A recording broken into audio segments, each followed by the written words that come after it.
বৈশাখী দেবী তার দুই ছেলে রঞ্জন এবং দেবাঞ্জনের সঙ্গে মধুপুর নামক এক গ্রামে বাস করত। তার দুই ছেলেই সফটওয়্যার ইঞ্জিনিয়ার ছিল। গ্রামীণ এলাকায় মানুষ হওয়ার পরেও বৈশাখী দেবীর দুই ছেলে রঞ্জন এবং দেবাঞ্জন সফটওয়্যার ইঞ্জিনিয়ার হওয়ায় বৈশাখী দেবীর গর্বের শেষ ছিল না। তার দুই ছেলে মাস গেলে মোটা টাকা উপার্জন করত। তাদের সংসারে কোনো অভাবই ছিল না।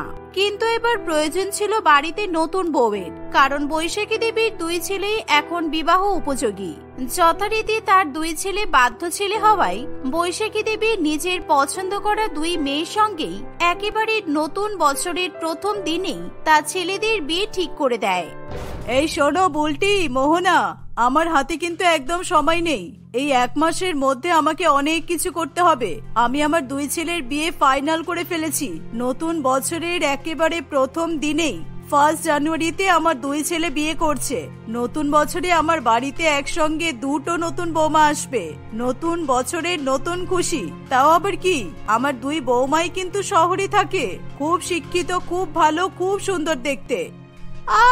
তুমি তাহলে এতদিন আমাদের সামনে তোমার দুই ছেলেকে নিয়ে বড়াই করতে, এবার তাহলে নতুন বছর পড়তে না পড়তেই তুমি তোমার দুই বৌমাকে নিয়ে বড়াই করা শুরু করে দেবে, তাই তো?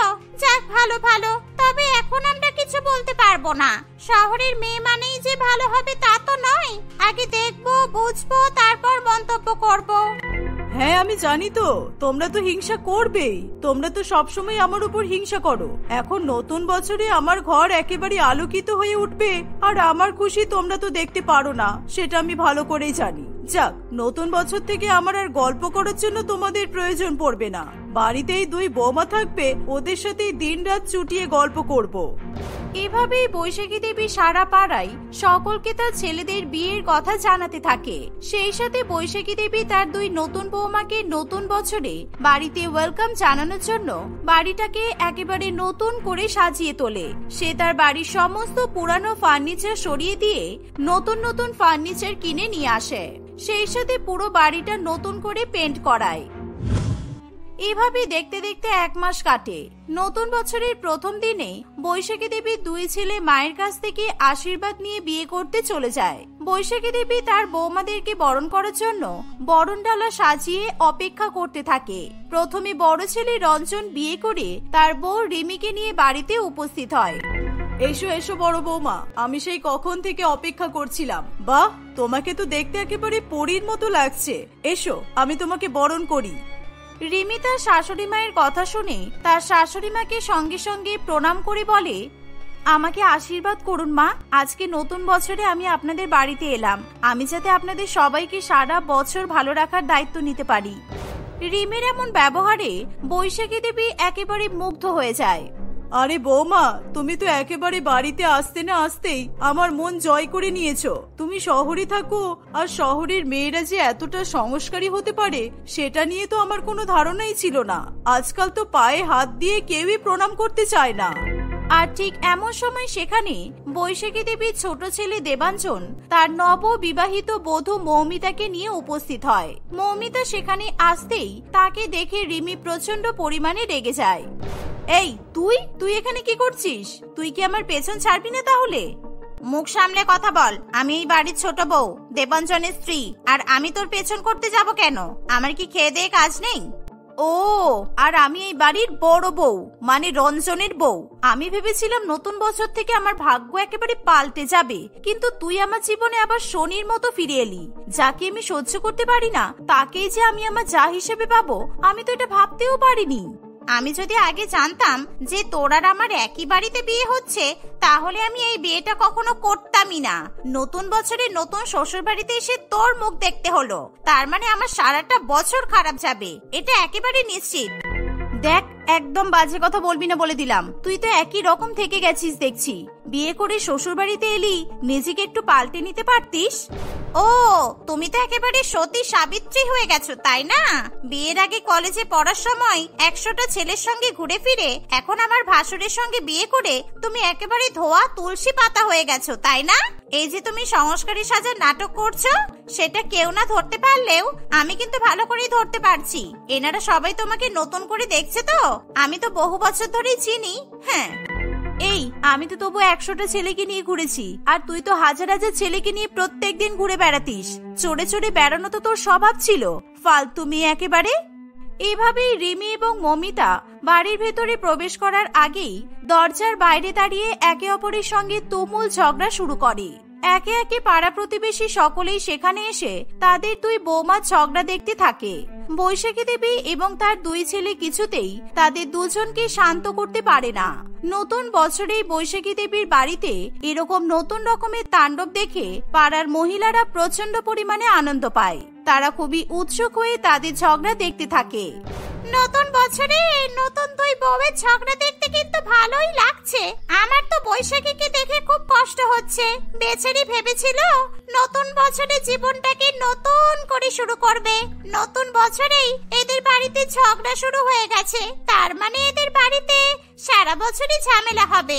আমরা প্রত্যেকদিন এরকমই সুন্দর সিনেমা দেখতে পারবো। আমি তো ভেবেছিলাম নতুন বছরে ছেলে মেয়েগুলোকে নিয়ে সিনেমা দেখতে যাব, কিন্তু অত দূরে কষ্ট করে সিনেমা দেখতে গিয়ে কি লাভ বলো? বাড়ির বাইরে দাঁড়িয়ে দাঁড়িয়েই তো সিনেমা দেখতে পাচ্ছি। একেবারে জমে গেছে। এবার দুজনে চুলোচুলি না শুরু করে দেয়। বৈশাখী দেবী তার বাড়ির সামনে পাড়ার মহিলাদেরকে দাঁড়িয়ে সমালোচনা করতে দেখে তার ভীষণ পরিমাণে খারাপ লাগে। আরে হচ্ছেটা কি? তোমরা ঝগড়া বন্ধ করো আর দয়া করে তোমরা ঘরের মধ্যে চলো। বাড়িতে আসতে না আসতেই আমার মান সম্মান সবকিছু একেবারে শেষ করে দিল। চলো চলো ঘরে চলো। রঞ্জন, দেবাঞ্জন, এদেরকে হাত ধরে টেনে ঘরের মধ্যে নিয়ে চল। শেষ পর্যন্ত রঞ্জন এবং দেবাঞ্জন তাদের নিজের নিজের বউকে নিয়ে বাড়ির মধ্যে ঢুকে পড়ে। বৈশাখী দেবী কি করবে কিছু বুঝে না পেয়ে মাথায় হাত দিয়ে বসে পড়ে। সে তার দুই বৌমাকে স্বাগত জানানোর জন্য অনেক কিছুরই প্ল্যান করেছিল, কিন্তু সেসব কিছুই না করে সে শুধুমাত্র দুশ্চিন্তা করতে থাকে। রঞ্জন এবং দেবাঞ্জন তাদের নিজের নিজের বউকে ঘরে রেখে এসে তাদের মাকে বলে, মা, তুমি আমাদের জন্য কেমন মেয়েকে পছন্দ করলে বলো তো? বাড়িতে আসতে না আসতে একবারে তাণ্ডব শুরু করে দিয়েছে। নতুন বছরের আনন্দটা একেবারে মাটি হয়ে গেল। আর নতুন বছর, সারা জীবনে দুই বউকে নিয়ে আমি কিভাবে সংসার করব সেই চিন্তাই করছি। আমি তো জানতাম না ওরা দুজনে আগে থেকে একে অপরকে চেনে। আর শুধু চেনে তাই নয়, ওরা যে বিয়ের আগে থেকে একে অপরের শত্রু সেটা আমি কিভাবে জানবো বল? আমি যদি জানতাম তাহলে তো কখনোই ওদের সঙ্গে তোদের বিয়ে দিতাম না। ওরা দুজনে বাড়িতে আসতে না আসতেই যা করলো, আমরা তো এবার সবার সামনে নিজেদের মুখ দেখাতেই পারবো না। বাইরে বেরিয়ে দেখো না একবার, সবাই শুধু আমাদের নামেই সমালোচনা করছে। জানি না কপালে কি লেখা আছে। পরের দিন সকালবেলা ঘুম থেকে উঠে রিমি সবার আগে রান্নাঘরে চলে যায়। সে রান্নাঘরে গিয়ে কিছু একটা রান্না করতে শুরু করে। তার কিছুক্ষণ পরেই মৌমিতাও রান্নাঘরে আসে। এই দেখ, শাশুড়ি বা আমাদের দুজনকে ঝগড়া করতে বারণ করেছে। আর তুই তো জানিস আমরা দুজনে এক জায়গায় হলে আমাদের শুধু ঝগড়া হয়। এখন আমি রান্নাঘরে রান্না করতে এসেছি, তাই তুই এখন রান্নাঘরে থাকবি না। আমার রান্না করা হয়ে গেলে তারপর তুই আসবি। বাবা রে, তুই কি এই বাড়ির গিন্নি হয়ে গেলি নাকি একেবারে, যে আমি তোর কথা শুনে চলবো? তুই বাড়ির সবার জন্য প্রথমবারের মতো রান্না করতে এসেছিস, তাহলে আমিও তো ঠিক তাই করতেই এসেছি। আর তোর সাথে ঝগড়া করার আমার কোনো ইচ্ছা নেই, বুঝেছিস? আমার তো তোর মুখ দেখারও ইচ্ছা করে না। দেখ, আমি কিন্তু এই বাড়ির বড় বউ আর তোর বড় যা। আমার কথা তো তোকে শুনতেই হবে। আর তাছাড়া তোর থেকে বড় হিসেবে আমাকে সম্মান করতে হবে তোকে। যখন শাশুড়ি মা থাকবে না তখন তো এই বাড়ির গিন্নি আমিই হব। বাবা, তুই তো অনেক স্বপ্ন দেখে ফেলেছিস। হ্যাঁ, গিন্নি হবার খুব শখ, তাই না? টাকলি কোথাকার, মাথায় চুল নেই, সে নাকি আবার গিন্নি হবে। তুই কি মনে করেছিস তোর মাথায় চুল নেই আমি ভুলে গেছি? তুই নিশ্চয়ই উইক পরে শ্বশুর বাড়িতে এসেছিস। দুই বৌমা চেঁচামেচির আওয়াজ শুনে বৈশাখী দেবী তাড়াতাড়ি করে রান্নাঘরে ছুটে আসে। আরে আরে, সকাল হতে না হতে তোমরা আবার শুরু করেছো? দয়া করে তোমরা এভাবে নিজেদের মধ্যে ঝগড়া করো না। এই তো শাশুড়ি মা এসে গেছেন। মা জানেন, আপনার বড় বৌমার মাথায় না চুল নেই, আপনার বড় বৌমার টাক মাথা। এ তো নিজের মাথায় উইক পড়ে আছে। আচ্ছা তাই?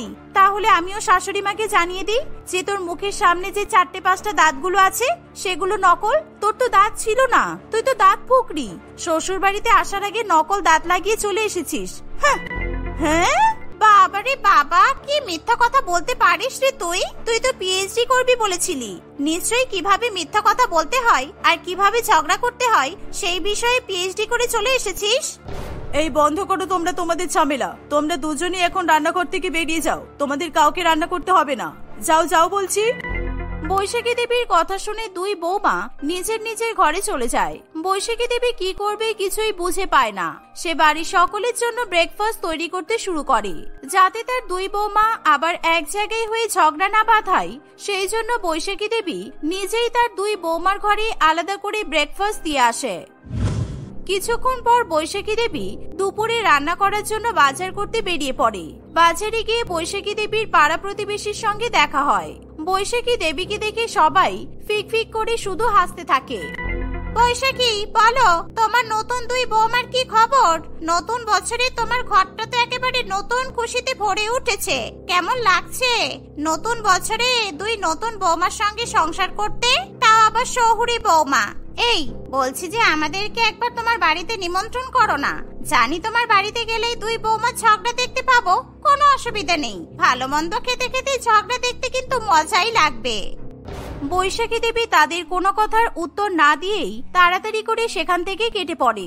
সেদিনের পর থেকে বৈশাখী দেবী বাইরে বেরোনোই একেবারে বন্ধ করে দেয়, কারণ যখনই সে বাইরে বেরোয় তখনই তার বন্ধুরা টোন মেরে তাকে নানান রকমের কথা শোনায়। তাই বৈশাখী দেবী এখন বাজার করতে তার দুই ছেলেকেই পাঠায়। সেই সাথে বৈশাখী দেবী সবসময় তার দুই বৌমাকে আলাদা করে রাখে, তাদেরকে কখনোই এক জায়গায় হওয়ার সুযোগ দেয় না। কিন্তু একদিন কেউ বাড়িতে না থাকায় দুই বউ এক জায়গায় হয়ে তুমুল ঝগড়া শুরু করে। আর তাদের ঝগড়া এতটাই হিংস্র আকার ধারণ করে যে তারা লাঠি নিয়ে একে অপরকে আঘাত করতে থাকে। আর তখনই সেখানে বৈশাখী দেবী চলে আসে। আরে আরে, তোমরা কি করছো? এরকম ভাবে কেউ মারপিট করে কখনো? তোমরা কি একে অপরের জীবন নেবে? থামো বলছি, থামো। বৈশাখী দেবী তার দুই বৌমা ঝগড়া থামাতে যায়, কিন্তু দুই বৌমা কিছুতেই মারপিট বন্ধ করে না। তারা নিজেদেরকে আঘাত করতে করতে সেই সাথে তারা তাদের শাশুড়ি মাকে এত জোরে ধাক্কা দেয় যে বৈশাখী দেবীর মাথা দেওয়ালে গিয়ে লাগে। এর ফলে সঙ্গে সঙ্গে বৈশাখী দেবী অজ্ঞান হয়ে পড়ে যায়। এই দেখে রিমি এবং মৌমিতা দুজনেই খুবই ভয় পেয়ে যায়। তাড়াতাড়ি করে তারা তাদের শাশুড়ি মাকে হাসপাতালে নিয়ে যায়।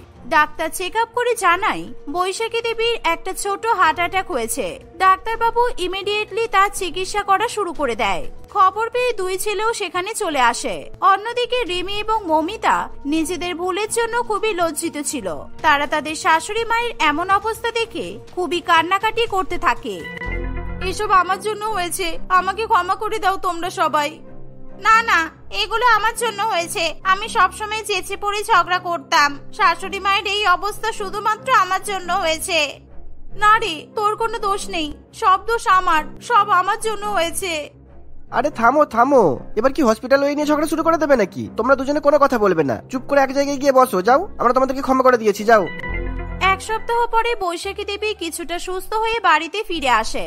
দুই বৌমা তাদের শাশুড়ি মায়ের খুবই সেবা যত্ন করে। সেদিনের পর থেকে মধু এবং মৌমিতা কখনোই নিজেদের মধ্যে ঝামেলা করে না। তারা ভালো মেয়ের মতো একসঙ্গে মিলেমিশে সংসার করতে থাকে। রাত্রিবেলা নীলিমার ফোন বেজে ওঠে। হসপিটালের কর্তৃপক্ষ থেকে তাকে ফোন করা হয়েছিল। নীলিমা নার্স হওয়ায় সে কখনো তার পরিবারের জন্য এবং নিজের সন্তানের জন্য সময় পায় না। 24 ঘন্টা এবং 7 দিন সে মানুষদের সেবার জন্য নিজের সময় অতিবাহিত করে, যা তার শাশুড়ি মা কমলা দেবী কিছুতেই মেনে নিতে পারে না। নীলিমা, পেশেন্টের অবস্থা ভীষণ খারাপ, বিশেষ করে ওনার হার্টের অবস্থা একদমই খারাপ। তাই তুমি তাড়াতাড়ি করে নার্সিং হোমে চলে এসো। আমি হসপিটালের তরফ থেকে তোমাকে গাড়ি পাঠাচ্ছি, সেই গাড়ি করেই যত তাড়াতাড়ি পারো চলে এসো। আপনি একেবারে চিন্তা করবেন না ডাক্তারবাবু, আমি এক্ষুনি আসছি। তারপর পেশেন্টকে ইনজেকশন পুশ করে দিলে মনে হয় উনি সুস্থ হয়ে উঠবেন। এই বলে নীলিমা নার্সের ড্রেস পরে হসপিটালে যাওয়ার জন্য তৈরি হয়। তাকে নার্স হয়ে হসপিটালে যেতে দেখে তার স্বামী প্রিয়তোষ ভীষণ পরিমাণে কষ্ট পায়। ফলে সে তাকে কিছুতেই যেতে দিতে চায় না। তাদের মধ্যে ঝগড়া বিবাদ বাঁধলে শাশুড়ি মায়ের ঘুম ভেঙে যায়। এর ফলে নীলিমার শাশুড়ি মা তাদের ঘরে চলে আসে। এত রাত্রে তুমি যদি হসপিটালে না যাও তাহলে কি কোনো ক্ষতি হয়ে যাবে? তুমি এমন ভাবে হাব ভাব দেখাও যেন তুমি কত বড় একটা ডাক্তার, যেন তুমি না গেলে রোগী মারা যাবে। সামান্য নার্সেরই তো কাজ করো, তাতেই তোমার জীবনে পরিবারের জন্য সময় হয় না। তোমার যদি আমার কাজ নিয়ে এতই সমস্যা, তাহলে বিয়ে করার আগে তোমার একবার ভাবা উচিত ছিল। সামান্য নার্সকে বিয়ে করবে বলে পাগল হয়ে উঠেছিলে কেন? বৌমা, তোমার কিন্তু খুব বড় বড় কথা হয়েছে। আর এত রাত্রেবেলা তোমাকে এরকম নার্সের ড্রেস পরে হসপিটালে যেতে হবে না। কালকে সকাল হলে তারপর যাবে। আর আজকে রাত্রিবেলা যদি যাও তাহলে তুমি সারা জীবনের মতো হসপিটালে নার্স হয়ে থেকে যাবে। আপনারা কেন কিছুই বুঝতে চাইছেন না? আমি রাত দিন মানুষের সেবা করি, সেটাই আমার মূল ধর্ম। তাই দয়া করে আমাকে আপনারা আটকাবেন না। নীলিমা তার পরিবারের কোনো বাধা বিপত্তি কিছুতেই মানতে চায় না। নীলিমা গাড়ি করে হসপিটালের দিকে রওনা দেয়। কিছুক্ষণের মধ্যে সে হসপিটালে পৌঁছায়। সেখানে পৌঁছানোর পর সে ডাক্তারবাবুর কথা মতো পেশেন্টের শরীরে ইনজেকশন পুশ করে দেয় এবং পেশেন্টের অপারেশন হলে পেশেন্ট সুস্থ হয়ে ওঠে। ডাক্তারবাবু নীলিমার কাজের প্রতি ভীষণ পরিমাণে খুশি হয়। নীলিমা একজন কর্তব্যপরায়ণা নার্স হওয়ায় তাকে হসপিটালের সমস্ত স্টাফরা ভীষণ পরিমাণে ভালোবাসে, এমনকি পেশেন্টরাও তাকে স্নেহ করে। তুমি যদি আজকে সময় মতো না আসতে তাহলে আমরা কিছুতেই এই মুমূর্ষু রোগীকে বাঁচাতে পারতাম না। এত রাত্রেবেলা আসার জন্য নীলিমাকে অনেক অনেক ধন্যবাদ। যাও, তুমি এবার পরিবারের কাছে ফিরে যাও। আমাদের পেশায় পরিবার বলে কিছু হয় না স্যার, কিন্তু তবুও আপনি যে বোঝেন সেই ব্যাপারটা জানতে পেরে ভীষণ ভালো লাগলো। এই হসপিটালের রোগীরাই আমার পরিবার। এই বলে নীলিমা আবার নিজের শ্বশুর বাড়ির পথে রওনা দেয়। কিন্তু বাড়িতে ফেরার পর সে অনেকবার দরজা ধাক্কা দিলেও কেউ কিছুতেই দরজা খুলতে চায় না। ফলে নীলিমা বাড়ির বাইরে কাঁদতে কাঁদতে চৌকাঠের উপর বসে পড়ে। তবুও তার শাশুড়ি মা এবং স্বামী কিছুতেই দরজা খুলতে চায় না। কমলা দেবী বাড়ির বারান্দায় বেরিয়ে আসে। তোমার যখন রোগীর প্রাণ বাঁচানোর এতই শখ, তাহলে তুমি আজকে সারা রাত রাস্তায় বসে থাকো। আমি কিংবা আমার ছেলে কেউ দরজা খুলবো না। কাল সকালবেলা যখন দরজা খুলবো তখন তুমি ঘরে ঢুকবে। দয়া করে আমার উপর অত্যাচার করবেন না মা, প্লিজ একবারের জন্য দরজাটা খুলে দিন। কমলা দেবী কিছুতেই তার বৌমার কথা শুনতে চায় না। নীলিমা সারা রাত দরজার বাইরে বসে বসে কাটিয়ে দেয়। পরের দিন সকালবেলা কমলা দেবী দরজা খুললে সে ঘরের ভেতরে ঢুকতে পারে। তখনও তার স্বামী এবং শাশুড়ি মা তাকে উল্টোপাল্টা কথা শোনায়। নীলিমা কোনো রকম ভাবে কোনো কথা শুনতে চায় না। সে স্নান করে ঘরের সমস্ত কাজকর্ম করে রান্না বান্না সেরে নেয়। নিজের শাশুড়ি মা এবং স্বামীকে খেতে দিয়ে এবং নিজে খেয়ে নিয়ে আবার নার্সের কাজ করতে হসপিটালে চলে যায়। সেই সময় হসপিটালের সামনে একটি মহিলাকে কান্নাকাটি করতে দেখে তার ভীষণ পরিমাণে খারাপ লাগে। কি হয়েছে দিদি, আপনি এরকম ভাবে কাঁদছেন কেন? আপনার বাচ্চার কি ভীষণ শরীর খারাপ? চিন্তা করবেন না, আপনার বাচ্চা ঠিক সুস্থ হয়ে যাবে। ঈশ্বরের উপর ভরসা রাখুন। নার্স, আমার ছেলের অপারেশনের জন্য 60,000 টাকা দরকার। ওর হার্টে একটা ফুটো ধরা পড়েছে। এবার আমি বুঝতে পারছি না আমি কি করে এতগুলো টাকা এই মুহূর্তে জোগাড় করব। আমি সকলের কাছে অনেক সাহায্য চেয়েছি, কিন্তু কেউ সাহায্য করতে চাইছে না। নীলিমা সেই মহিলার কথা শুনে ভীষণ পরিমাণে কষ্ট পায়। সে হসপিটালের কর্তৃপক্ষ এবং ডাক্তারবাবুর সঙ্গে কথা বলা শুরু করে। দেখো, আমি তোমার সব কথা বুঝতে পারছি নীলিমা, কিন্তু এই মুহূর্তে আমাদের কাছে কিছু করার নেই। কারণ আমাদের হসপিটালের একটা পলিসি আছে, উনি যদি টাকা জোগাড় করতে না পারেন আমরা অপারেশন শুরু করতে পারবো না। ডাক্তারবাবু কিছুতেই নীলিমার কোনো কথা না শুনেই নিজের কেবিনে চলে যায়। নীলিমা কিছুতেই বুঝে উঠতে পারে না যে ওই মহিলাটিকে সে কিভাবে সাহায্য করবে। এর ফলে সে ভীষণ পরিমাণে দুশ্চিন্তায় পড়ে। সেই মুহূর্তে তার মাথায় একটি বুদ্ধি আসে। সে নিজের বিয়েতে পাওয়া একটি সোনার গহনা মহিলাটির হাতে তুলে দেয়। আপনি এই বালাগুলো বিক্রি করে টাকা জোগাড় করে নিয়ে আসুন। আমার এই দুটো সোনার বালা বিক্রি করলে আপনি যে টাকা পাবেন তাতে আপনার ছেলে সুস্থ হয়ে যাওয়ার পরও তার ওষুধ আপনি জোগাড় করতে পারবেন। প্রথমে মহিলাটি কিছুতেই নীলিমার কাছ থেকে ওই সোনার বালা নিতে চায় না, কিন্তু নীলিমা জোর করে তার হাতে নিজের বালা দুটো ধরিয়ে দেয়। মহিলাটি দোকানে গিয়ে বালা দুটো বিক্রি করে এবং 70,000 টাকা নিয়ে আসে। সেই টাকা সে হসপিটালে জমা করলে ডাক্তারবাবু তার ছেলের অপারেশন শুরু করে। প্রায় কিছু ঘন্টার মধ্যে তার ছেলে অনেকটাই সুস্থ হয়ে ওঠে। আপনাকে যে আমি কি বলে ধন্যবাদ জানাবো আমি ভাষা খুঁজে পাচ্ছি না দিদি। আপনার মতো একজন দয়ালু নার্স যেন প্রত্যেক হসপিটালে থাকে, তাহলে রোগীদের আর কোনো চিন্তা করতে হবে না। আমি যেমন দয়ালু সেরকম প্রত্যেক হসপিটালের নার্সও দয়ালু হয়। আমাদের জীব সেবা করাই হলো পরম ধর্ম। আপনি যান, আপনার ছেলের কাছে গিয়ে ওকে ওষুধ খাইয়ে দিন। মহিলাটি কাঁদতে কাঁদতে নীলিমাকে অনেক ধন্যবাদ জানিয়ে সেখান থেকে চলে যায়। সেদিন হসপিটাল থেকে ফিরতে নীলিমার ভীষণ পরিমাণে দেরি হয়ে যায়। সেই জন্য তার শাশুড়ি মা এবং তার স্বামী তাকে ভীষণ পরিমাণে বকাবকি করে। সেই সাথে নীলিমার হাতে সোনার বালা নেই দেখে তার পরিবার ভীষণ পরিমাণে অবাক হয় এবং তারা দুজনে নীলিমাকে তার সোনার বালার কথা জিজ্ঞাসা করে। নীলিমা তাদের সামনে সত্যি ঘটনা বলে দেয়। এর ফলে তার পরিবার প্রচন্ড পরিমাণে রেগে যায়। অসভ্য মেয়ে একটা, তোর কোনো লজ্জা নেই না? তোর ধর্ম তাহলে নিজের বাপের বাড়ি থেকে দেওয়া গহনাগুলো দিসনি কেন? ওই বালা দুটো আমার ছেলে তোকে দিয়েছিল আর তুই সেটা দান করে এসেছিস। তুমি যেখান থেকে পারো আমাকে বালাগুলো এনে দাও, তা না হলে আমি তোমাকে মেরে শেষ করে ফেলবো। আমি ওই বালাগুলো তোমাকে 80,000 টাকা দিয়ে কিনে দিয়েছিলাম, আর তুমি সেটার মান রাখতে পারোনি। তুমি বিশ্বাস করো, ওই মুহূর্তে ওই বাচ্চা ছেলেটার প্রাণ বাঁচানো খুব দরকার ছিল, আর আমি আমার বাপের বাড়ি থেকে পাওয়া সব গহনা তোমাদের দিয়ে দেব। সেই গহনা বিক্রি করে তোমরা অনেক টাকা পাবে। দয়া করে আমাকে আর বকাবকি করো না তোমরা। 2 টাকা রোজগার করে নিয়ে এসে দেমাগ একদম দিন দিন বেড়ে যাচ্ছে। তুই ধরাকে সরা জ্ঞান করা শুরু করেছিস। আমি দেখছি তোর কিভাবে ব্যবস্থা করতে হয়।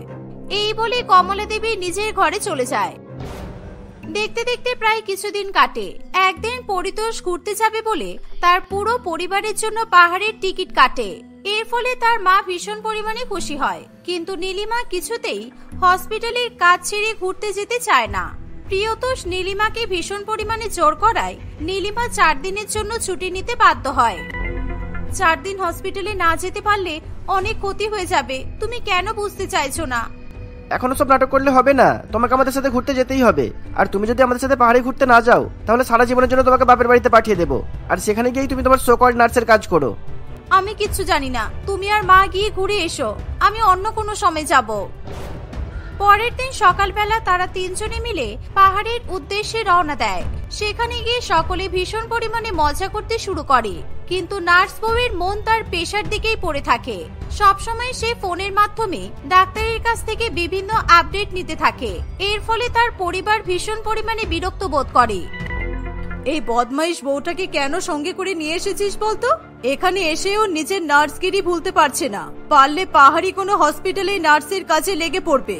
এই যে, তুমি এক কাজ করো, তুমি পারলে পাহাড়ি কোনো হসপিটালে নার্সের কাজে লেগে পড়ো আর আমাদের জীবন থেকে বিদায় নাও। আমি একেবারেই আপনাদের সাথে আসতে চাইনি, তাই দয়া করে আমাকে আর কথা শোনাবেন না। আমার আর ভালো লাগছে না। তোমরা দুজনে এবার একটু চুপ করো আর তাড়াতাড়ি রেডি হয়ে নাও। আজকে আমরা এখানকার সবচেয়ে উচ্চতম পাহাড়ে ঘুরতে যাব, একটু পরেই গাড়ি চলে আসবে।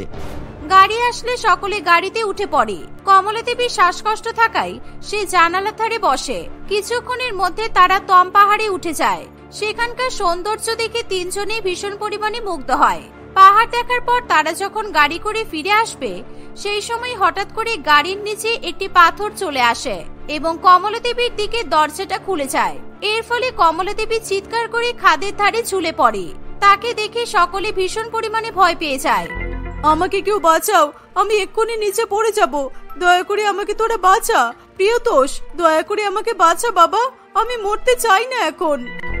মা তুমি চিন্তা করো না, আমি এক্ষুনি আসছি তোমার কাছে। আমি তোমার কিচ্ছু হতে দেব না। তোমার কি মাথা খারাপ হয়ে গেছে? তুমি এখন খাদের ধারে যাবে, তাহলে মায়ের মতো তুমিও তো নিচে পড়ে যাবে। তুমি চিন্তা করো না, আমি দেখছি কি করা যায়। গাড়ির পেছনে একটা দড়ি বাঁধা আছে, তুমি সেটা নিয়ে এসো। প্রিয়তোষ তার বউয়ের কথা মতো গাড়ির পেছন থেকে দড়ি নিয়ে চলে আসে। তারা দুজনে মিলে সেই দড়িটি শক্ত করে খাদের দিকে ফেলে দেয়। কমলা দেবী কোনো মতে দড়িটি ধরে টেনে টেনে খাদ থেকে উপরে উঠে আসার চেষ্টা করে। কিছুক্ষণের মধ্যে তার চেষ্টা সফল হয় এবং সে খাদ থেকে উপরে উঠে আসে, কিন্তু অনেক জোরে পড়ে যাওয়ার ফলে তার পায়ের গোড়ালি কেটে 2 ভাগ হয়ে যায়। এর ফলে সে ভীষণ পরিমাণে যন্ত্রণায় ছটফট করতে থাকে। আমি কিছুতেই আর হাঁটতে চলতে পারবো না, আমার পা ফালা ফালা হয়ে গেছে। হায় রে ঈশ্বর, আমি ঘুরতে এসে কি হয়ে গেল আমার সাথে। তোরা দয়া করে আমাকে নার্সিং হোমে নিয়ে চল, আমার অপারেশন করাতে হবে, না হলে আমার এই পা ঠিক হবে না। আপনি চিন্তা করবেন না মা, আমি আমার সাথে ফার্স্ট এড বক্স ক্যারি করেছি।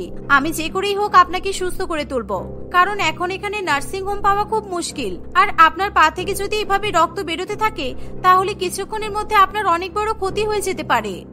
এই বলে নীলিমা তার ব্যাগ থেকে ফার্স্ট এড বক্স নিয়ে চলে আসে এবং তার শাশুড়ি মায়ের পায়ের চিকিৎসা করতে শুরু করে। কমলা দেবী প্রথমে কিছুতেই তার নার্স বউয়ের কাছে চিকিৎসা করাতে চায় না, কিন্তু নীলিমা জোর করে তার সেই বক্স থেকে মোটা সূচ এবং সুতো বার করে আনে এবং তার শাশুড়ি মায়ের পায়ে মলম লাগিয়ে ভালো করে সেলাই করে দেয়। কমলা দেবীর ভীষণ পরিমাণে যন্ত্রণা হলেও সে সহ্য করে নেয় এবং কিছুক্ষণের মধ্যেই তার পা থেকে রক্ত বেরোনো বন্ধ হয়ে যায়। কমলা দেবী এবং প্রিয়তোষ নীলিমার এরকম ভালো মানুষই দেখে ভীষণ পরিমাণে খুশি হয়। আজকে তুমি না থাকলে আমাকে কেউ বাঁচাতে পারতো না। ভাগ্যিস তুমি একজন ভালো নার্স, তাই আজকে আমি প্রাণে বেঁচে গেলাম। আজ পর্যন্ত আমরা তোমার সাথে অনেক অন্যায় করেছি, আমাদেরকে ক্ষমা করে দাও বৌমা। এটা আমার কাজ, সুতরাং আজকে আমি যে আপনার জীবন বাঁচাতে পেরেছি এটা আমার অনেক বড় সাফল্য। চলুন এবার আমরা আস্তে আস্তে হোটেলের দিকে যাই। পরের দিনে তারা তাদের বাড়িতে ফিরে যায়। সেদিনের পর থেকে নীলিমার পরিবার আর কখনোই তার কাজে বাধা দেয় না। নীলিমা একজন ভালো নার্স হিসাবে হসপিটালে আরো নিজের নাম উজ্জ্বল করে।